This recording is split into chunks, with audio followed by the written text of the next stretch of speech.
আজকের আমার এই সংস্কৃত যে ইউটিউব চ্যানেল, সেই চ্যানেলে আমরা আগে একটি ভিডিও, সেখানে গুরুদেব, সেই গুরুদেব সম্পর্কিত গান যিনি করেছেন আমার মা, একেবারে বসে আছেন বাঁ দিকে। তো আমরা আরেকজনকে পেয়েছি, আমাদেরই প্রতিবেশী, আমার সাথে পড়তো মানু, আমার প্রতিবেশী, তারই মা লক্ষ্মী দে, মাতৃসমা। তিনি গোপাল সেবা করেন, নিত্য গোপালের সেবা করেন, বাড়ির পাশে দেখি। তা আজকে আমার হঠাৎ করে বাড়িতে এসছেন, আমার বাড়িতে বেল গাছ আছে, অশ্বত্থ গাছ, সমস্ত রকম গাছ আছে। আমার মা পরিচর্যা করেন, বৈষ্ণব বাড়ি, তুলসী মন্দির, রাধা গোবিন্দর পুজো ভোগ হয়, এই এনার বাড়িতেও হয়। তা আমার দেখতে দেখতে মনে পড়ল যে আপনাকে অনেকদিন দেখি না। তো আমাকে এসে যখনই আসি মাঝে মধ্যে একটা গান শুনিয়ে যায়। আগেরবার তারা মায়ের গান শুনিয়েছিলেন, তা সেটা এই চ্যানেলে দেখা হয়নি, আমরা নিশ্চয়ই পরের কখনো সুযোগ হলে দেব। সবচেয়ে বড় কথা কি জানেন, নিত্য ওই আমার মাও কিন্তু ওই গো সেবা করেন, গরু পোষেন। আর ইনিও সেই কবে থেকে গোমাতা, সেই গোমাতার সেবা করছেন, গরু পুষছেন। তা একজন গ্রামের সাধারণ মহিলা, হয়তো বেশি পড়াশুনো করেননি, আর আমরা অবাক হয়ে গেছি সবাই। কিন্তু তিনি এই গান লিখলেন কি করে, আপনারা শুনবেন একটু পরেই। তিনি কি সুন্দর শ্রী গোপালকে নিয়ে, গোপাল শ্রীকৃষ্ণের যে বাল্যকালের যে রূপ, গোপাল, প্রত্যেক বাড়িতে এখন গোপালের পুজো হয়, সবাই গোপালকে ছেলের মতো, সন্তানের মতো লালন পালন করে, গোপালকে মানুষ করে, গোপালকে নিত্য ভোগ দেয়, গোপালের জন্য পোশাক কেনে, গোপালকে সাজায়, গোপালের জন্য নানান অনুষ্ঠান করে। তো আজকে যাকে পেয়েছি, শ্রীমতী লক্ষ্মী দে, মাতৃসমা, উনি গোপালকে নিয়ে একটি গান লিখেছেন। আমি শুনে একেবারে আপ্লুত। আমার একজন স্যার আছে, অমরনাথ খাঁ স্যার, নাকি ওনাকে বলেছেন এরকম যে আপনি এই গান লিখলেন কি করে। এটা ঈশ্বরের ইচ্ছা ছাড়া সত্যিই সম্ভব নয়, অন্তত এনার পক্ষে। আপনারা যদি কখনো আসেন একবার পরিচয় করবেন, একেবারে গ্রামের সাধারণ মহিলা। তো উনি যে গান লিখেছেন, গানটা কিন্তু আজকে আমরা শুনব। আপনি আপনার গান শুরু করুন, গোপালের গান, স্বরচিত গান।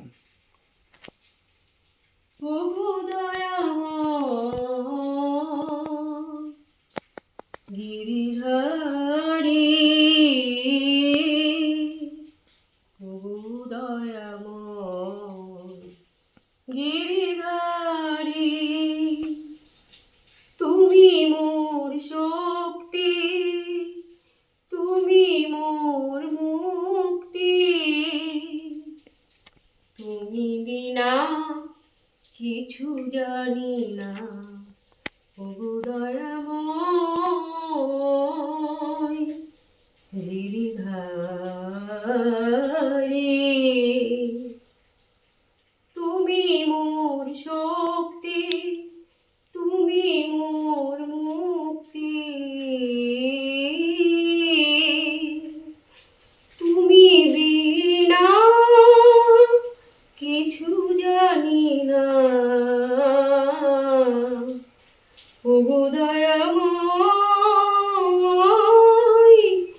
গিরিধারী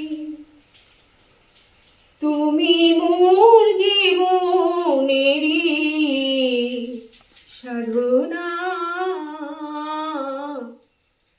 তুমি মোর জীবনেরই প্রেরণা,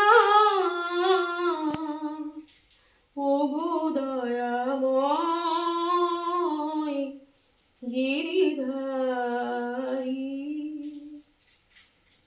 তুমি যে মোরে কৃপা করে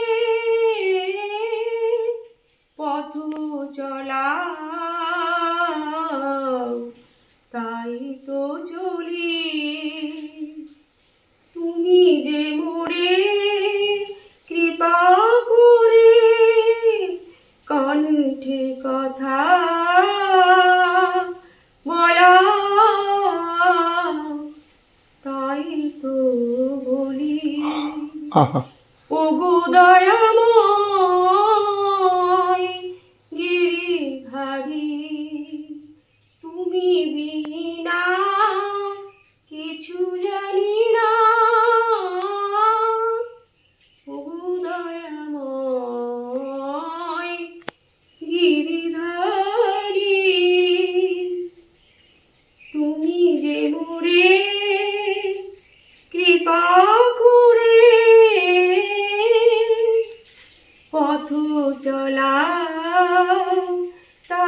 তো চলি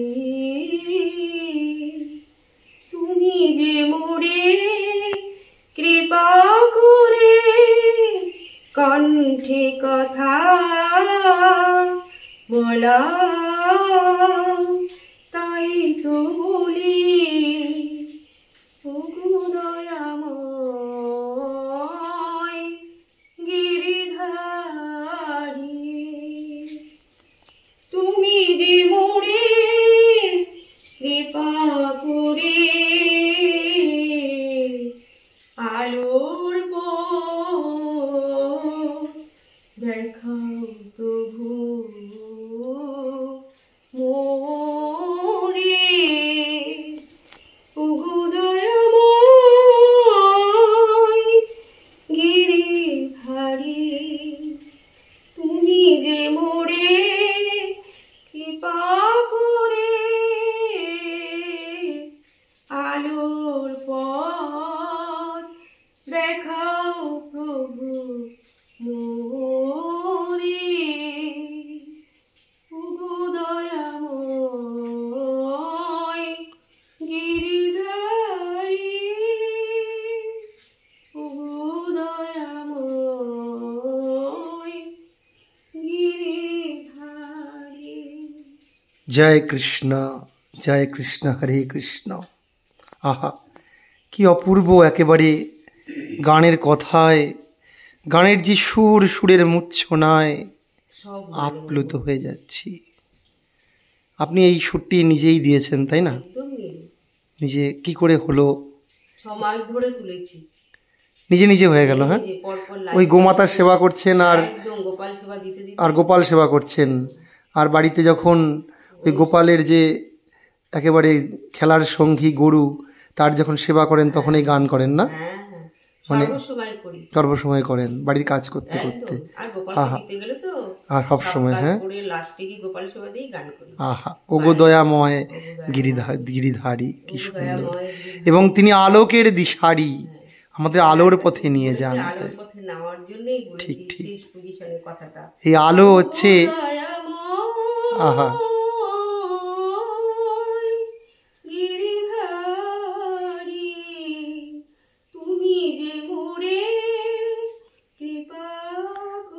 আহা, কৃপা করে, ঠিক, আহা, তার কৃপা ছাড়া তো কিছুই হয় না। সে তিনি কৃপা করলে তবেই তো, ঠিক ঠিক ঠিক। এই আলোর পথ বলতে মনের যে অন্ধকার, মনের যে মলিনতা, যে অশুভ শক্তি, এই অশুভ শক্তি থেকে জ্ঞান রূপ আলোর পথে নিয়ে চলো এবং তুমি মুক্তি বিধান করো। আমাকে মুক্তি দাও এই সংসারের বন্ধন, সংসারের দুঃখ জ্বালা থেকে। সত্যি আপনার গান অপূর্ব। আমি বিশ্বাস করি যে আমার দর্শকরা সত্যি আজকের এই যে স্পেশাল এপিসোড এ দেখে সত্যি আপ্লুত হবে। এবং আমাদের এই সমাজে, আমাদের এই ভারতবর্ষ সত্যি রত্নগর্ভা, রত্নভূমি, এই পুণ্যভূমি ভারতবর্ষ, যেখানে প্রত্যেকের মধ্যেই একটা অন্তর্নিহিত শক্তি আছে, যার মাধ্যমে তারা সহজাত প্রতিভার মধ্য দিয়েই কিন্তু বেড়ে ওঠে, সহজাত প্রতিভা নিয়েই তারা কিন্তু জন্মাচ্ছে। তারই কিন্তু প্রমাণ, তারই দৃষ্টান্ত আজকে আমরা পেলাম। যিনি একেবারে প্রথাগত শিক্ষা সেভাবে গ্রহণ করেননি, অথচ কিছুই জানে না, অথচ দেখুন গোপালের দিকে তাকিয়ে এরকম লেখা, এরকম সুর, এরকম গান, অভূতপূর্ব, অভূতপূর্ব। আমরা যারা প্রথাগত শিক্ষা করেছি, বিএ, এমএ, পিএইচডি, অনেক পড়াশুনো, অনেক কলেজ, অধ্যাপক, তাদের পক্ষেও হয়তো সত্যি এরকম গান লেখা, এরকম সুর করা কত কঠিন। নমস্কার আপনাকে, অনেক নমস্কার।